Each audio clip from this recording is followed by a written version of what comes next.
Welcome back to another episode of Rounds of the Knight's Table. I'm Jim. I'm Eric.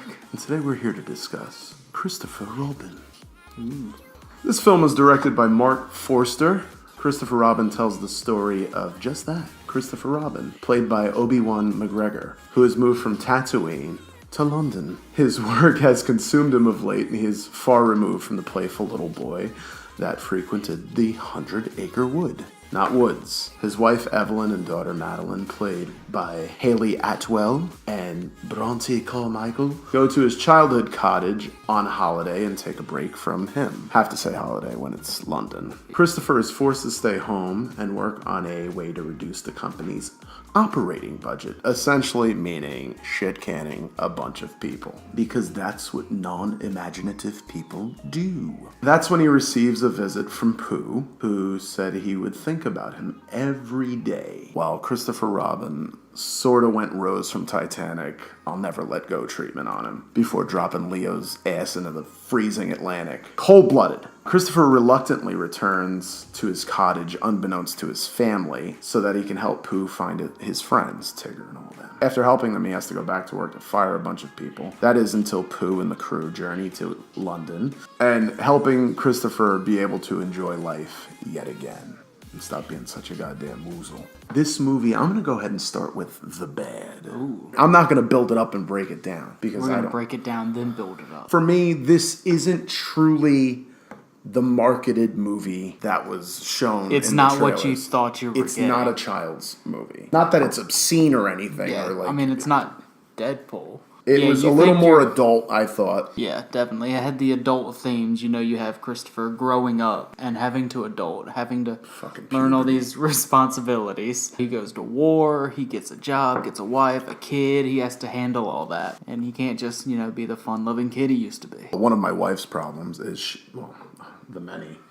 One of my wife's problems is she didn't like the voice of Rabbit. He was a bit off-putting. I didn't like the voice of Piglet. Very off-putting, I thought. Jim Cummings is a legend. Yes. He is truly an artiste.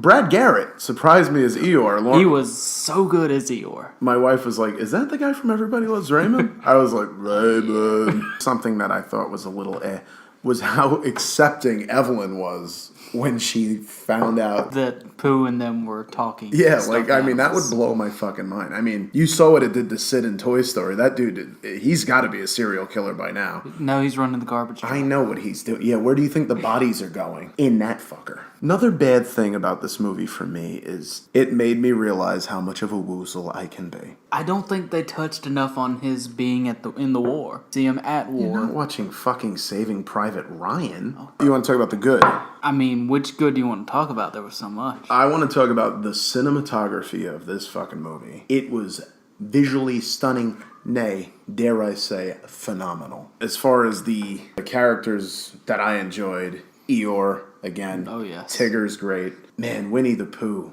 just had so many laugh-out-loud moments. And so many heart-wrenching moments. Bruh. There was a point in this movie where his wife leaned over to me and said, "Who in here is not crying?" I didn't cry, but that's just because I had to look up to the sky. Well, that's because you don't have a soul. This is true. I was watching this movie, and it really felt like Finding Neverland. It was just innocence and adventure in one. It's not Hook. It's not as exciting and playful as Hook. This movie had a great childhood escape. It's just something so encompassing and so inviting. If you loved Winnie-the-Pooh, this is that nostalgic feel. But the way Stranger Things reminds you of your childhood, the way like Finding Neverland, it's just that story of innocence, and yet there's a sad element to it. That Winnie-the-Pooh, I am a bear of very little brain. I mean, that dude got me all in my feels. There's a moment in Finding Neverland at the end. Kate Winslet dies. She gets murdered by Johnny Depp. No, she gets sick and dies. And the boy is crying to Johnny Depp. I just thought she'd always be here. And Johnny Depp says, me too. It's like so sad. And that's what that reminds me of. And why it reminds me of that probably is because it's the same goddamn director. Christopher Robin's grown up now, and he's this workaholic. And he's losing his family because of work, because he's so dedicated to it. But Pooh returns, and he makes him imaginative again. Lights the fire. Christopher Robin playing again.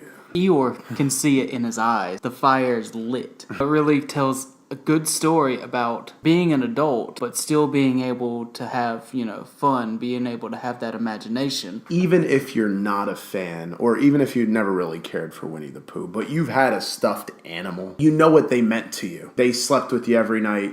You told them your secrets. You were able to get across to them, even though they're just inanimate object. But there's so much more to you than that when you're a kid. There's something very magical about this film. It made me go home and cuddle up with my Stay Puft the Marshmallow Man. I mean, I had my choice of 30-somethings, and I didn't choose my wife. I chose my Stay Puft.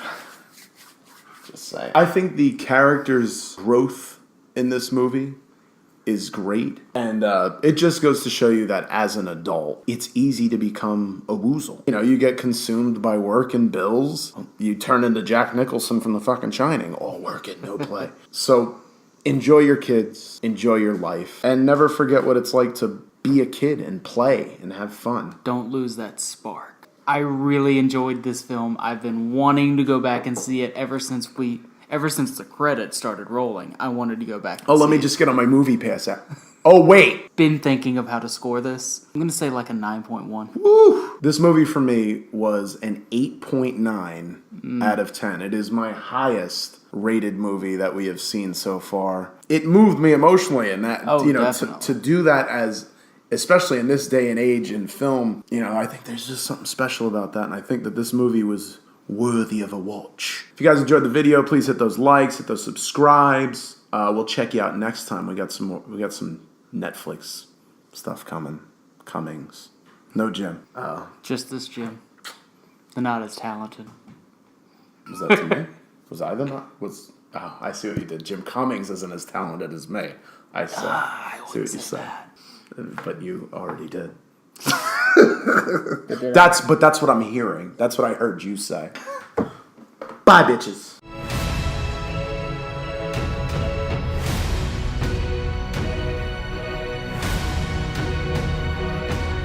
Christopher Robin. Oh, God. You didn't even do the intro. Shut up, Barry. I swear, you're like an amateur.